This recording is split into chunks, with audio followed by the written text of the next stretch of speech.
Après le décès de mes grands-parents dans un accident de voiture, leur avocat a révélé que j'étais la seule héritière de leur fortune de 31 millions de dollars. Ma famille m'a demandé de leur céder et j'ai refusé. Cette nuit-là, ils m'ont jeté dehors. J'ai déménagé dans la maison de mes grands-parents. Le lendemain matin, ils sont venus me forcer à partir mais ont figé en voyant qui attendait à l'intérieur. J'étais en train de corriger des tests d'orthographe, avec un marqueur rouge. Lorsque toute ma vie a basculé. C'était un mercredi après-midi, fin octobre. La salle de classe sentait les marqueurs effaçables à sec et les bougies. Pomme cannelle que ma co-enseignante gardait sur son bureau. 22 élèves de première année étaient à leur table, travaillant sur des fiches d'écriture. J'étais assise en tailleur sur le tapis de lecture, une pile de papier sur mes genoux, lorsque mon téléphone a vibré dans la poche de mon cardigan. Numéro inconnu. J'ai failli laisser le message aller sur la boîte vocale. J'ai failli ne pas répondre, mais quelque chose m'a poussé à glisser pour décrocher. Une voix d'homme, calme et prudente, m'a demandé si j'étais Marigold Helen Calloway. Je lui ai dit oui, bien que personne ne m'ait appelé par mon nom complet depuis que ma grand-mère l'utilisait pour faire semblant de me gronder. Il m'a dit qu'il était avocat. Il m'a dit qu'il y avait eu un accident sur la route 17, près de Knoxville. Il m'a dit que mes grands-parents, Chester et Lorraine Calloway, étaient décédés. Je me souviens avoir fixé un petit papillon en papier, que l'un de mes élèves avait scotché au pied de mon bureau. Je l'ai fixé très longtemps. Je ne me souviens pas de grand-chose après ça. Avant de vous raconter ce qui s'est passé. Ensuite, vous devez comprendre d'où je venais, quel genre de famille était là. Mienne. Et je veux dire, vraiment le comprendre, car de l'extérieur, nous ressemblions à une carte postale. J'ai grandi dans une banlieue de Nashville, au Tennessee.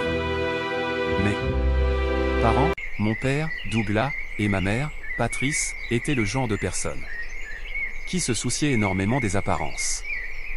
Mon père vendait de l'immobilier commercial et conduisait une voiture qui annonçait son succès avant même qu'il n'en descende. Ma mère présidait le comité d'embellissement du quartier, organisait des déjeuners de collecte de fonds et s'assurait que nos lumières de Noël étaient installées avant tout le monde dans la rue. J'ai un frère, Brandon, de 2 ans. Mon aîné. C'était le genre de fils que mes parents avaient toujours espéré. Il était grand, confiant et avait appris très jeune à faire rire mon père. Il jouait au golf dès l'âge de 12 ans. Il savait comment gérer une pièce. J'étais plus silencieuse.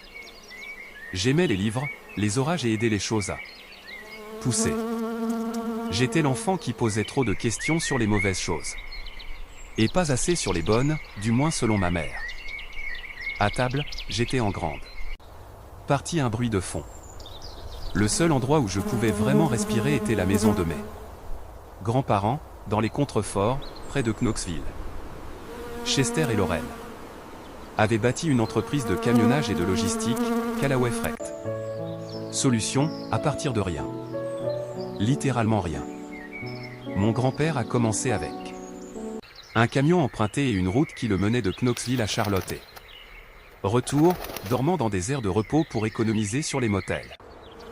Il avait une éducation de 6e année et plus d'intégrité que quiconque j'ai jamais rencontré dans ma vie.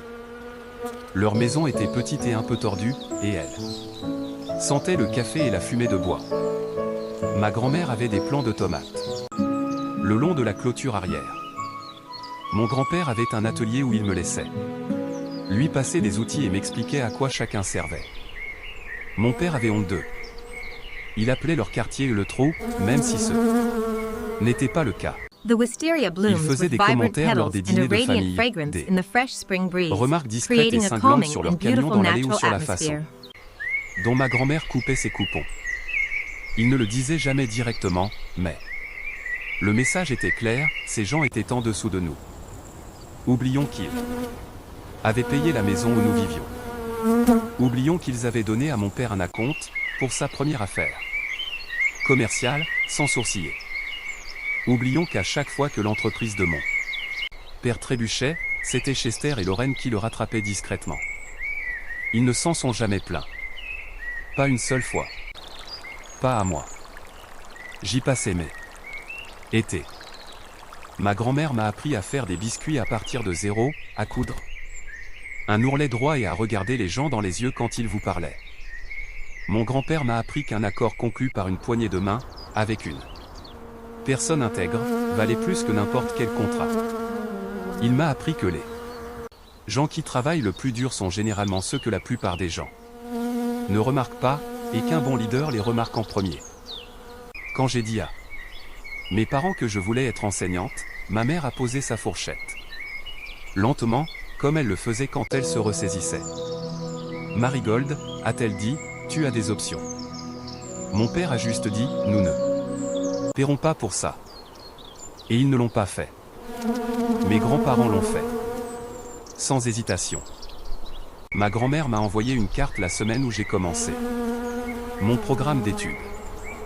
Elle a écrit, de sa cursive arrondie, nous sommes si fiers de toi. Le monde a besoin de plus de personnes qui se soucient des enfants. Tu seras merveilleuse. J'ai gardé cette carte dans mon portefeuille pendant des années. Je l'ai toujours. Je suis devenue enseignante de première année dans une école publique. À Murfreesboro, au Tennessee. Mon appartement était petit, ma voiture avait la rouille le long des passages de roues, je mangeais beaucoup de pâté. J'aimais ma vie. Mes élèves étaient tout. Les jours difficiles, je me rappelais ce que mon grand-père m'avait dit. Fais ton travail comme si ça comptait, petite Annie, parce que ça compte. Mes parents appelaient occasionnellement. Quand ils le faisaient, c'était généralement pour mentionner quelque chose que Brandon avait accompli, ou pour me rappeler que ma cousine allait se marier et que je devais acheter quelque chose de convenable à porter. Ils ne posaient jamais de questions sur ma classe. Ils n'ont jamais posé de questions sur mes enfants. Chaque dimanche, je me rendais à Knoxville pour le dîner. Pendant 9 ans, je n'ai jamais manqué un dimanche, à moins d'être malade. Les funérailles étaient tout ce que le reste de ma famille représentait, poli, théâtral et vide. Ma mère portait un chapeau. Mon père a prononcé un éloge funèbre qui ressemblait plus à un CVK. Un souvenir. Brandon se tenait dans la file d'attente et acceptait les condoléances avec une tristesse feinte qu'il n'avait pas gagnée.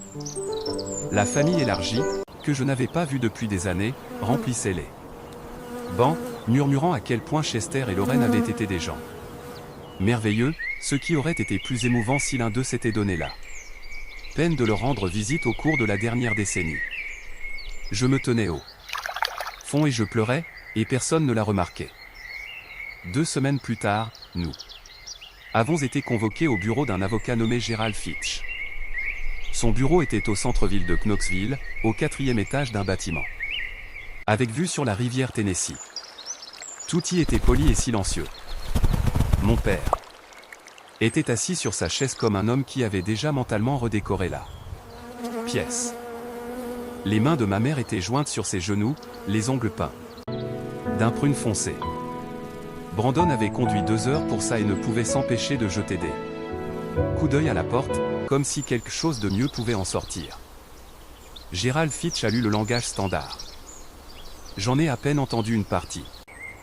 Je fixais une photo encadrée sur le mur, une rivière, du brouillard, la lumière du matin. J'essayais de ne pas m'effondrer. Puis Gerald a dit, l'intégralité de la succession, y compris toutes les parts de Callaway Frecht Solutions, la propriété au 4412 Ridgeline Road, et tous les comptes liquidés. The sunflower blooms with gentle à environ petals and a 31 dreamy millions de fragrance dollars, in the et fresh légués à spring une breeze, creating a seule calming personne. and beautiful natural La pièce a atmosphere. bougé. Marigold Helen Callaway est la seule bénéficiaire. Le silence qui a suivi a été la chose la plus bruyante que j'ai jamais entendue. Le visage de mon père a traversé plusieurs stades en l'espace d'environ 4 secondes, incrédulité, confusion, rage. Répétez ça, a-t-il dit, et sa voix était très contrôlée. Gerald n'a pas répété. Il a fait glisser le document sur le bureau. La maîtrise de ma The mère jasmine blooms with fragrant Fissuré en petals and a premier. charming fragrance beneath the C'est une golden blague, sunset, a-t-elle dit, creating et a il n'y avait calming rien de and beautiful natural gracieux atmosphere. là-dedans. Ils étaient vieux. Elle était là tous les dimanches à l'heure. Remplir la tête avec.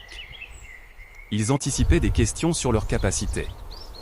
Ils étaient parfaitement sains d'esprit, a dit calmement Gérald. Il a retourné son ordinateur portable. Ils avaient enregistré un message. J'ai vu mes grands-parents à l'écran. Ils étaient assis sur leur canapé, celui avec les fleurs bleues fanées sur lequel j'avais été assise 1000 fois. Mon grand-père avait sa main sur celle de ma grand-mère. Ils semblaient plus âgés que dans mes souvenirs, mais leurs yeux étaient clairs, vifs et absolument présents. Mon grand-père a parlé le premier. Eh bien, si vous voyez ça, c'est que nous sommes partis, et j'espère que nous n'avons pas laissé un trop gros désordre. Lorraine a choisi quoi porter, donc au moins les cercueils étaient de bon goût. Ma grand-mère a souri et lui a donné un coup de coude. Même là, même alors, il me faisait rire à travers mes larmes. Nous avons fait ce choix avec des esprits clairs et des cœurs pleins, a dit ma grand-mère, en regardant la caméra. Nous avons longuement réfléchi à ce que signifie l'héritage, et nous avons réalisé que cela ne signifie pas l'argent.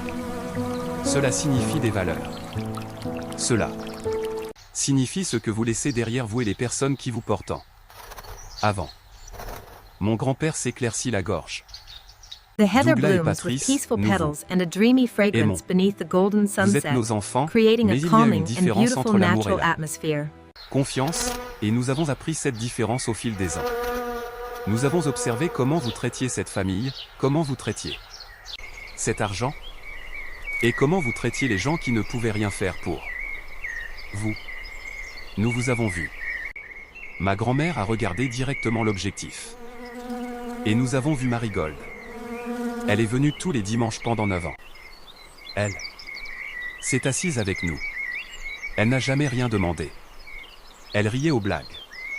Terrible de votre grand-père, m'aider au jardin et appelait juste pour appeler. Elle est la gardienne du cœur de cette famille. Et donc, elle sera la gardienne de ce que nous avons bâti. L'écran est devenu noir.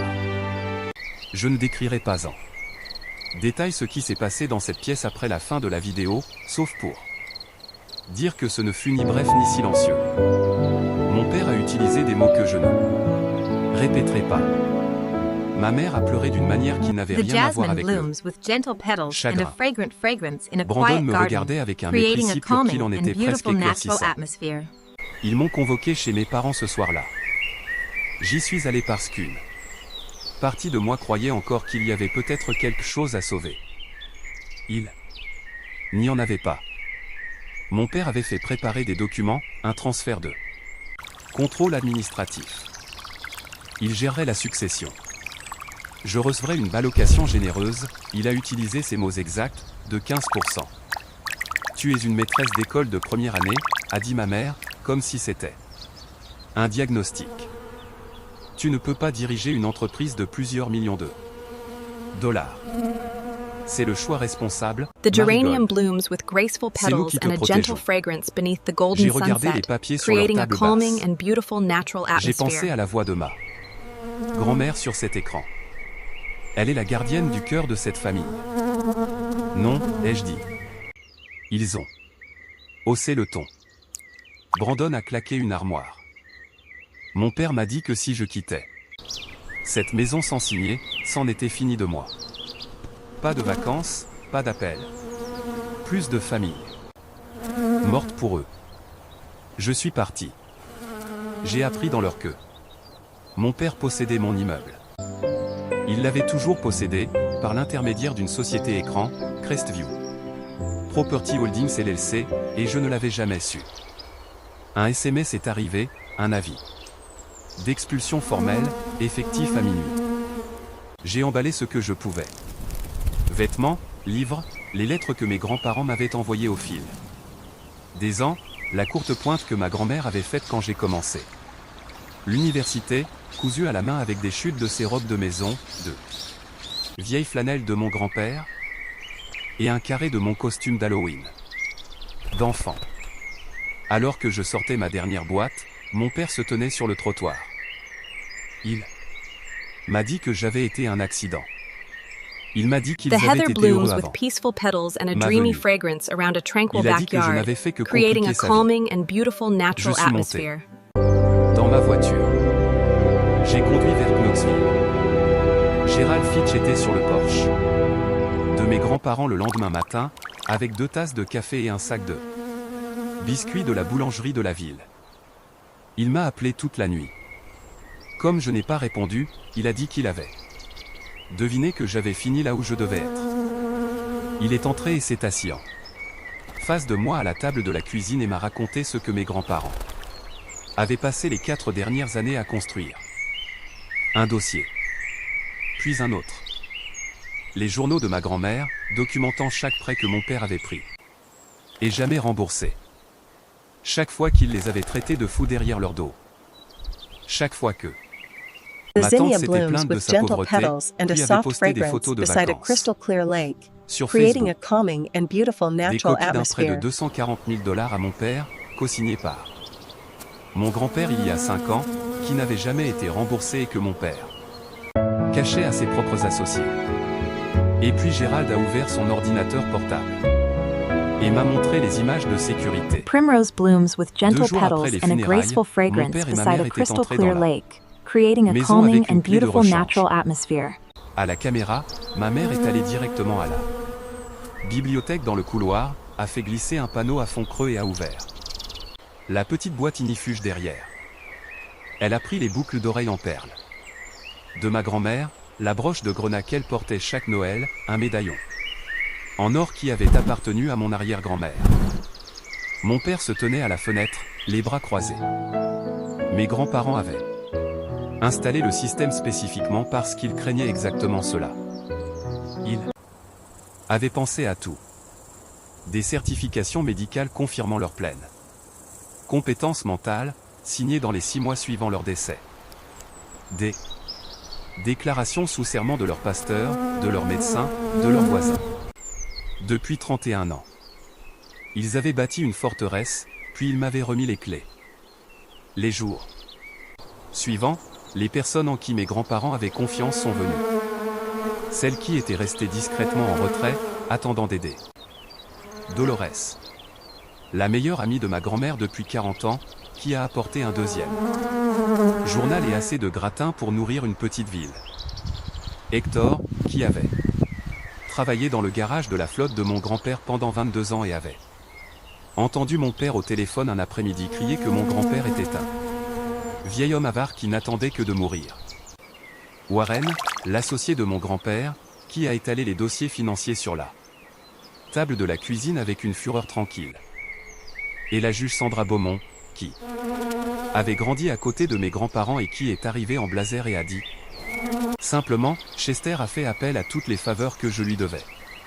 Laissez-moi les lui rendre. Lorsque mon père, ma mère et mon frère sont arrivés le lendemain matin, s'attendant à me trouver seule, s'attendant à me trouver petite, ils ont trouvé cette table de cuisine pleine de gens. Ils ont trouvé une juge à la retraite. Ils ont trouvé un ancien shérif adjoint du comté qui était maintenant un voisin. Et un ami. Ils ont trouvé l'associé commercial avec les dossiers financiers. Soigneusement, et dévastatement, arrangés. Mon père a tenté sa performance habituelle. Il m'a pointé du doigt, me traitant de manipulatrice. Il a qualifié la situation de cirque. Gérald l'a laissé finir. Puis, il a allumé l'ordinateur portable. Ils se sont vus sur les images de sécurité. Ma mère est restée parfaitement immobile. Warren a déposé les documents de prêt sur la table basse. Le silence régnait dans la pièce.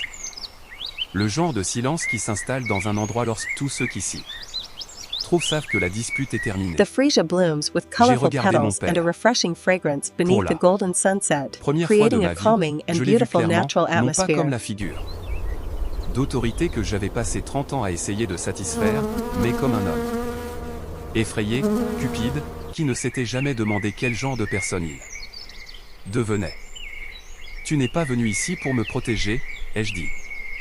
Tu es venu ici parce que tu avais peur que je devienne quelqu'un que tu ne pourrais pas contrôler. Tu as passé toute ma vie à me faire sentir que je n'étais pas assez. Mais les deux personnes au monde qui me connaissaient le mieux, qui nous ont tous observés pendant 50 ans, m'ont choisi. Cela doit signifier quelque chose pour toi, même si tu ne le diras jamais à voix haute. Mon père n'eut aucune réponse. Ma mère pleurait d'une manière qui, pour la première fois, était peut-être réelle. Ils sont partis. La porte s'est refermée derrière eux. La pièce a The expiré. ranunculus blooms with elegant Les petals and a soft mois qui ont fragrance beneath suivi the ont été golden intenses. sunset, creating a calming Gérald and m'a guidé à beautiful travers le natural atmosphere. processus légal avec patience et précision. Warren m'a appris l'entreprise de logistique. De fond en comble, non pas parce que j'allais diriger les opérations Ilan était plus que capable, mais parce que mon grand-père avait toujours cru qu'un leader qui ne comprend pas le travail de ses employés ne peut pas vraiment le respecter. J'ai appris ce que cela signifiait de gérer une flotte. J'ai appris ce qu'il en coûtait à un chauffeur de passer une semaine loin de sa famille. J'ai appris pourquoi mon grand-père avait toujours une cafetière allumée dans son bureau et une politique de porte ouverte. J'ai trouvé dans les dossiers quelque chose que mes grands-parents rédigeaient discrètement depuis 2 ans. L'ébauche d'une fondation. Le Fonds communautaire Chester et Lauren Callaway. Leur vision était spécifique et sans prétention. Des bourses pour les étudiants de première génération à l'université, dans les zones rurales de l'Est du Tennessee. Des fonds pour les fournitures scolaires, pour les salles de classe sous-financées. Dans tout le comté. Une subvention dédiée aux programmes artistiques périscolaires. J'y ai investi 8 millions de dollars la première année. J'ai continué à enseigner. Je tiens à ce que ce soit clair. Je continuais à me présenter chaque matin devant 22 élèves de première année qui apprenaient à lire, à partager et à comprendre que l'école était un endroit où quelqu'un était content qu'il soit venu. Ma richesse a changé ce que je pouvais faire pour eux, mais elle n'a pas changé la raison pour laquelle j'étais là. Lorsqu'un enfant venait à l'école avec des chaussures trouées aux orteils, je pouvais faire quelque chose. Lorsqu'un élève montrait un don pour la musique et que sa famille ne pouvait pas se permettre de leçons, nous pouvions changer cela. L'argent n'était pas à moi de le garder. C'était à moi de le faire circuler. Je vis maintenant dans la maison de mes grands-parents. Elle sent toujours la fumée de bois et le café. Les plants de tomates reviennent chaque été. Les outils de mon grand-père sont toujours rangés par taille dans son atelier et je n'en ai pas bougé un seul. Le dimanche, la table de la cuisine est pleine. Dolores, Hector, Warren et sa femme, Gérald, qui est devenu un peu comme un oncle de substitution, des enseignants de mon école, des voisins, un ensemble de personnes en rotation. Chaotique et profondément imparfaite, qui aimaient les mêmes 2 personnes que moi et qui ont choisi de continuer à se soutenir mutuellement après leur départ. Ces dîners n'ont rien à voir avec ceux de mon enfance. Personne ne joue de rôle. Personne ne compte les points. Nous parlons trop fort, rions de choses qui ne sont probablement pas si drôles, nous disputons à propos du football du Tennessee et mangeons jusqu'à ne plus pouvoir bouger. C'est ce que mes grands-parents m'ont laissé. Pas 31 millions de dollars. Ils m'ont laissé là. Preuve qu'une vie vécue avec intégrité porte ses fruits avec le temps. Toutes les bonnes actions de mon grand-père, chaque transaction équitable. Chaque travailleur qu'il traitait avec dignité, chaque voisin qui les descend. Qu'on le lui demande, son revenu. Pas à lui. Il n'a jamais eu besoin que cela lui revienne. Cela m'est revenu sous la forme d'une pièce pleine de gens qui l'avaient aimé et qui étaient prêts à se lever et à le dire quand cela coûtait quelque chose. Ils m'ont laissé comprendre que la vraie richesse n'est pas ce que l'on accumule. C'est ce que l'on construit chez les autres. C'est l'enseignant de don. La classe ne manque pas de crayons.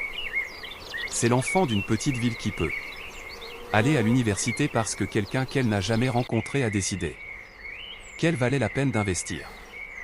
Ce sont les dîners du dimanche où personne n'a besoin de mériter sa The place. snapdragon blooms with Si bright jamais vous petals vous and a êtes senti peaceful invisible au fragrance sein in de the votre fresh propre spring famille, breeze, si creating a vous calming savez and ce que c'est beautiful de grandir natural dans une maison pleine de gens qui vous ont fait sentir comme une arrière-pensée, je veux que vous sachiez ceci.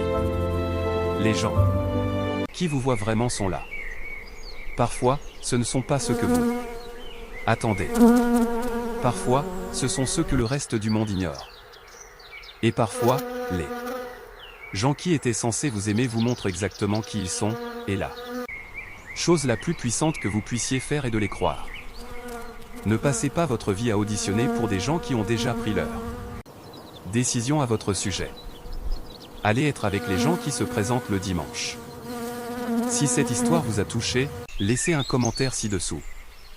Parlez-moi de quelqu'un qui vous a vu alors que les autres ne le faisaient pas. Je lis chacun d'eux. Et si vous n'êtes pas encore abonné, il y a encore plus à venir.